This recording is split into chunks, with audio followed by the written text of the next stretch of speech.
ku bipapuro by'itabi bagurishirizaho itabi handitseho ngo itabi ririca, itabi ryangiza ubuzima, byanditseho mu ndimi zitandukanye ku bantu banywa itabi barabizi. Ariko kubera umwete wo kumva urishaka niyo bavuga ko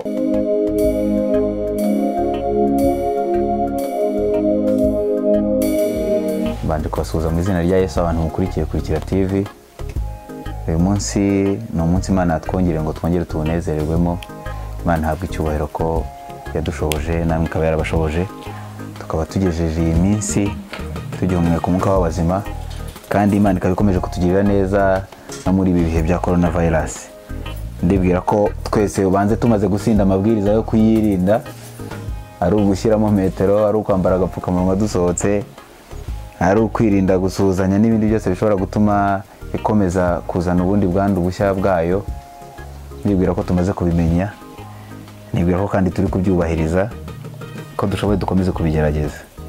Ndibwira ko Imana izabiduheramo umugisha kandi ikabiturindiramo. Uyu munsi rero nongeye kugirirwa umugisha wo kuganira namwe ku ijambo ry'Imana, ariko turaza gufatanya akanya gato ko kuramya no guhimbaza Imana, hanyuma dukurikizeho ijambo ryayo. Reka dusenge. Mwami Imana yacu, turagushimye cyane, turaguhimbaje, twongeye kugirirwa neza no kuza imbere y'amaso yawe dushima ko waturinze, ukaba ukomeje kubana natwe muri iyi minsi itambutse, ukaba ukomeje gutabara igihugu cyacu no kubana natwe muri byose. Uhabwe icyubahiro kubw'imirimo myiza n'ibitangaza wakoze.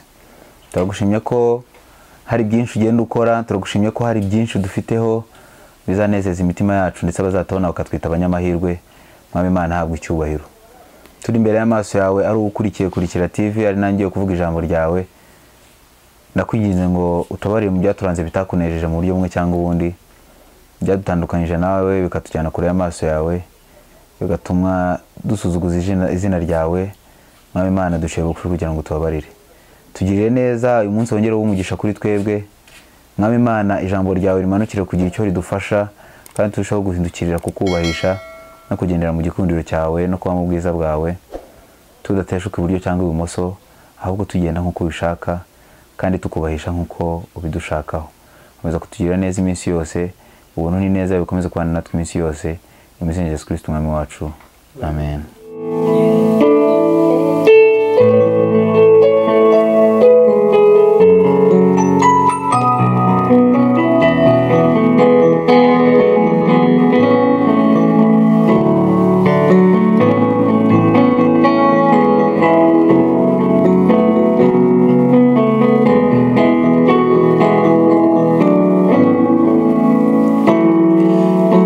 Izina ryiza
ndamukunda, Yesu ndamukunda, ndamukundira yuko yabanje kunkunda atyo. Yesu ndamukunda, Yesu ndamukunda, ndamukundira yuko yabanje kunkunda atyo. Amen.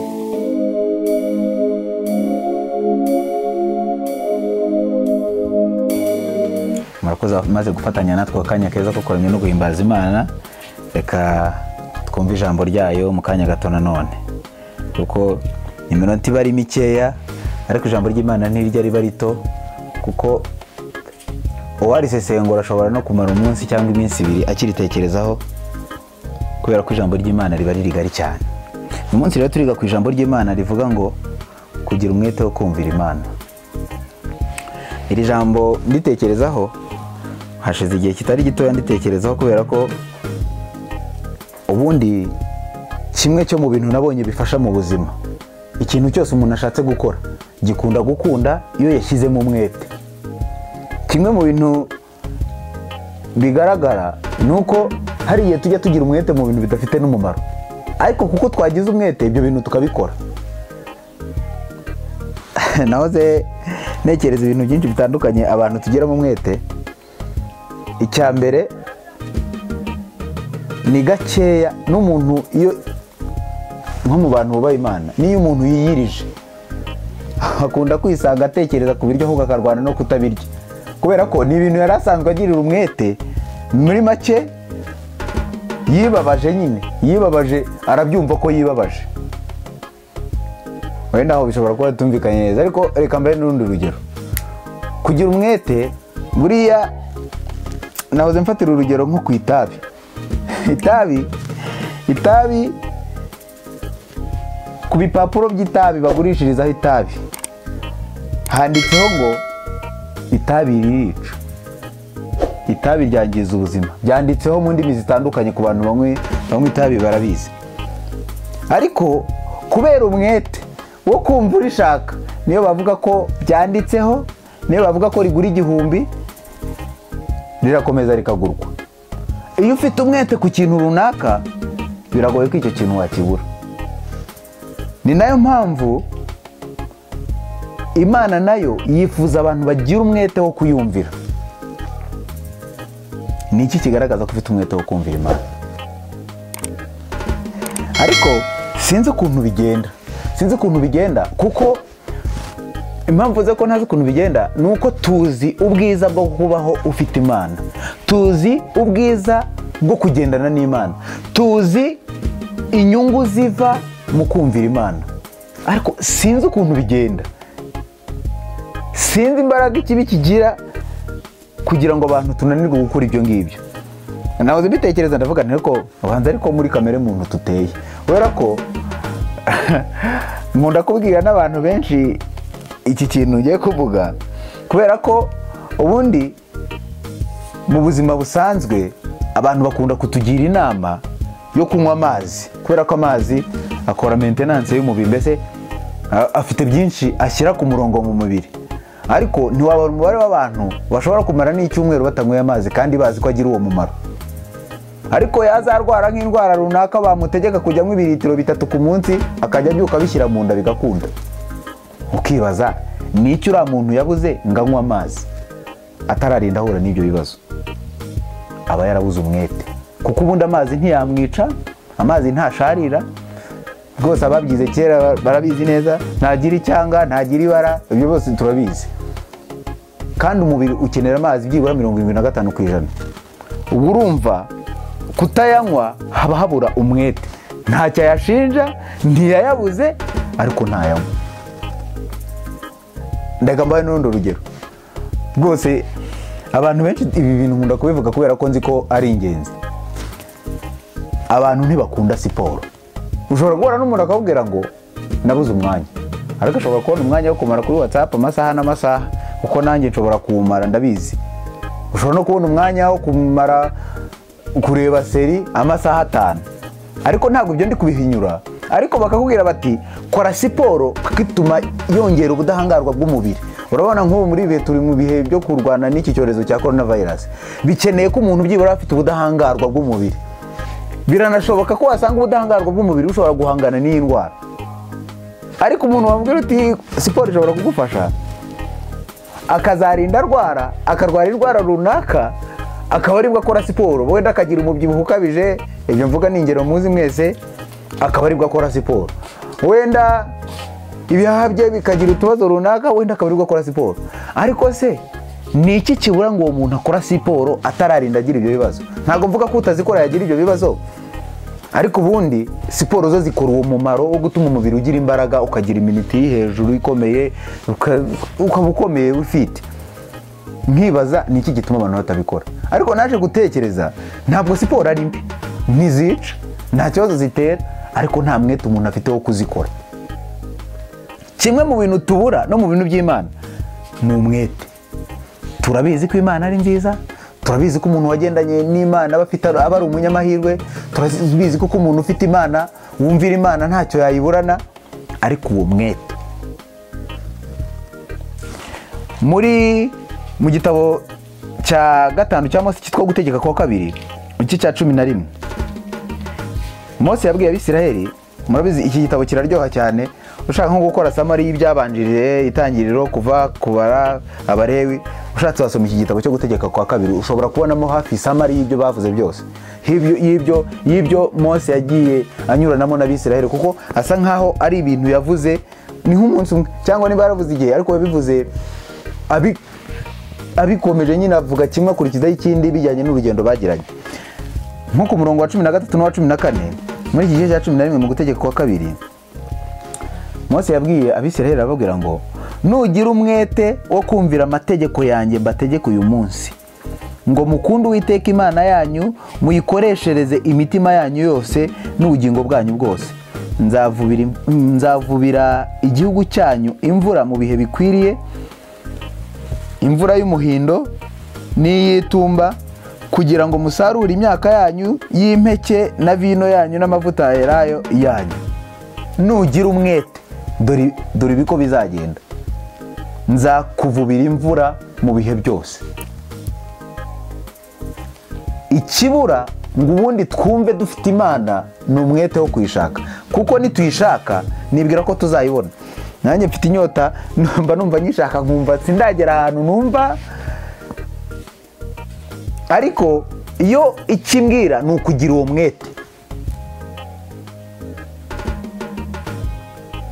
Uwo mwete nituwugira hari icyo tuzabona. Zaburi ya mbere abantu bayizi, nkunda kubivuga cyane kubera ko irandyohera, ifite samari y'ubuzima umuntu ashobora kunyuramo bikaba byiza. Ivuga ngo hahirwa umuntu udakurikiza imigambi y'ababi, ntahagarare mu nzira y'abanyabyaha, nticane n'abakobanyi, ahubwo amategeko y'Uwiteka niyo yishimira, kandi amategeko ye niyo yibwira ku manywa na nijoro. Ngo wazabana n'igiti cyatewe hafi y'umugezi, cyera imbuto zacyo igihe cyacyo, ibibabi byacyo ntibyuma, icyo azakora cyose kizamubera cyiza. Umuntu wubaha Uwiteka ubundi nibyo, icyo azakora cyose kizamubera cyiza. Abantu bakunda gukoresha igitabo cy'umusomyi, ibyo mvuga muraza kubyumva, mwumva mwarabisomye. Muri Samweli wa 2 igice cya 7 umurongo wa 3, Dawidi amaze gutangira gufatisha neza ubwami. Ababishaka bazasoma icyo gice cyo muri Samweli wa 2. Amaze neza gufatisha ubwami, nyine abona bitangiye kuza, atangiye kugira ituze rye mu bwami bwe, atangiye gukora iby'Imana ishaka, nyine ariko abikorera muri pozisiyo yari yaramugeneye. Ubanje muri biriya bice bibanza, hari ibintu abantu bagiye bamukorera. Tuvuge harimo umugabo umwe wari umw'Abimeleki, yagiye ku rugamba, nibwira ko yirariraga, abona uko iherezo rya Sawuli ryagenze, araza yiyemera imbere ya Dawidi, azi ko wenda ari bumugorerere, aramubwira ati mwami nyagasani, nzanye inkuru itari nziza. Ngo yaraje afite ikamba rya Sawuli, araza aramubwira ati Sawuli yatanze, umwami Sawuli yatanze. Agiye kumusobanurira uko byagenze, ashaka nko kwiyemera, ashaka kugaragaza ko wenda yabigizemo uruhare ngo atange, kubera ko yarazi ko Dawidi amaze igihe ahigwa na Sawuli. Wenda yumva yuko Dawidi ari buze guhita cerebra akavuga ati umwanzi wanjye arapfuye. Ariko Dawidi kuko bibahaga Imana, murabizi ko yari we yumvaga bitabaho ko umuntu yica umuntu Uwiteka yasigishije amavuta, kubera gushaka kumvira Imana, kugira umwete wo kumvira Imana. Ngo ahita abwira umusore ngasumira uwo muntu wari uje kumuzanira iyo nkuru, ngamutsinda aho ngaho. Hari n'abandi bagiye bakora nk'ibyo ngibyo. Na Abuneri umugabo w'ingabo za Sawuli, nawe uwamwishe yaje kubwira inkuru nziza, nabyita ko ari inkuru nziza ko yibwiraga ko ari nziza, aza kubwira Dawidi iyo nkuru yumva yuko ari bunezezwe nuko wari umwanzi we wari usigaye yitabye Imana cyangwa se yavuye mu mubiri. Ariko Dawidi uwazanye iyo nkuru nawe cyangwa wakoze icyo cyaha cyo kwica Abuneri, nawe yarabimujijije, kubera ko ubwami bwe yashakaga ko buhabwa n'Uwiteka. Yari yashyize umwete mu kumvira Uwiteka. Usomye biriya bice bibanza, yajyaga gukora ikintu cyose akabanza kumvira Uwiteka. Hamwe rero mu bintu byatumye mvuga kuri uyu murongo wo mu gice cya karindwi, umurongo wa 3, nuko Dawidi yaratekereje avuga ngo niki nakora.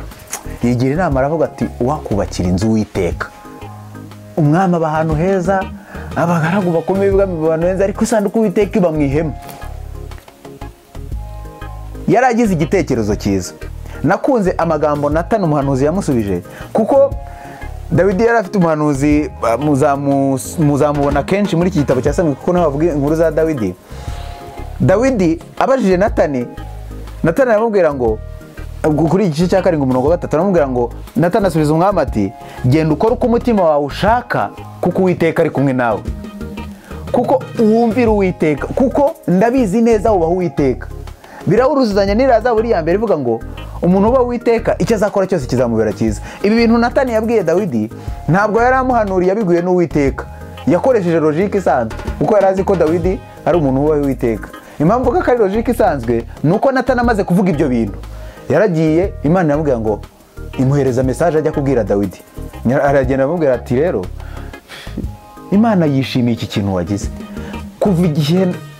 Kuva igihe nagendaniye n'Abisiraheli nta muntu n'umwe ari mu bacamanza, ari Mose, ari bande, ari abakubanjiriza Sawuli, nta n'umwe yigeze ugira iki gitekerezo cyo kunyubakira inzu. Byanejeje. Imana ihita imuha n'isezerano ry'uko ubwami bwe butazaburaho umuntu wo mu rubyaro rwe.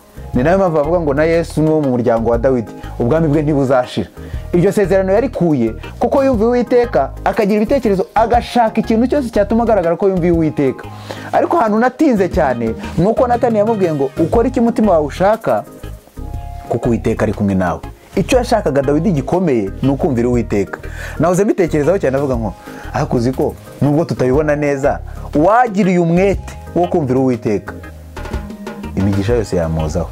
No muri Yohana wa mbere igice cya 2 umurongo wa 17 haravuga ngo kandi isi irashirana no kwifuza kwayo, ariko ukora ibyo Imana ishaka. Washaka ngo ugira umwete wo kumvira Uwiteka azahora Uwiteka ryose. Ninde utakifuza ibyo ngibyo? Ninde utakwifuza kubaho ubuzima bubaho bwumvira Uwiteka? Ninde utakifuza kubaho ari mu murongo w'abantu bumvira Uwiteka? Icyo nicyo nifuriza, nawe nicyo nkwifuriza. Reka Imana itugirire neza, idushoboze, iduteremo uyu mwete wo kuyumvira. Nicyo nifuriza, nawe nicyo nkwifuriza. Imana ibidufashemo, kandi nibwira ko nitubigeraho tuzaba tugize intsinzi muri ubu buzima. Nta kindi kintu umuntu ashobora kukurusha muri iyi si uretse kubaho ubuzima bwumvira Imana. Icyampa nanjye kari ubwo buzima mbaho, cyampa nawe akaba ari ubwo buzima ubaho. Mwami Imana yacu turagushimye cyane, turahimbaza izina ryawe ryera, turavuga gukomera kwawe. Mu isi no mu ijuru nta yindi Imana ihwanye nawe.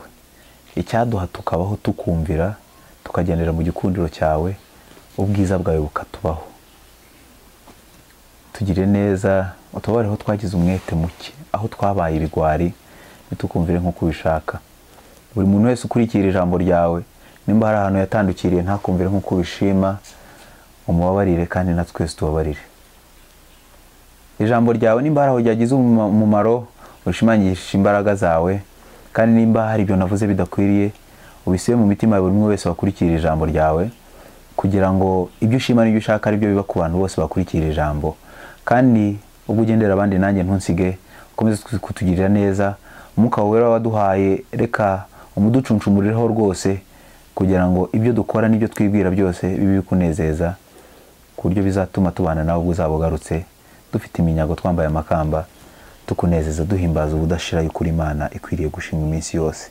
Habwa icyoro kumva gusenga kwacu, dukomeze kuturinda umubi n'ibibi byose, uturinde iki cyorezo cya coronavirus, ugikize kuko ari wowe Imana yaremye abantu na mikorobe zose, ni wowe uzi uko zaremwe, kuko ari wowe wabiremye, ni wowe wabitegetse ngo bibeho. Twiringiye ko ari nawe ushobora gutuma bikurwaho. Urakoze kumvisha gusenga kwacu, utabara ababaye bose, abarwayi bakize, abashonje bagirire neza, buri umwe wese akomeze kugirwa neza nawe, kugira ngo ubuzima bwacu, imitekerereze yacu, imyumvire yacu bibe hari byo kukubahisha iminsi yose yacu. Mbese mu izina rya Yesu Kristo umwami wacu, amen. Yesu ndamukunda, Yesu ndamukunda.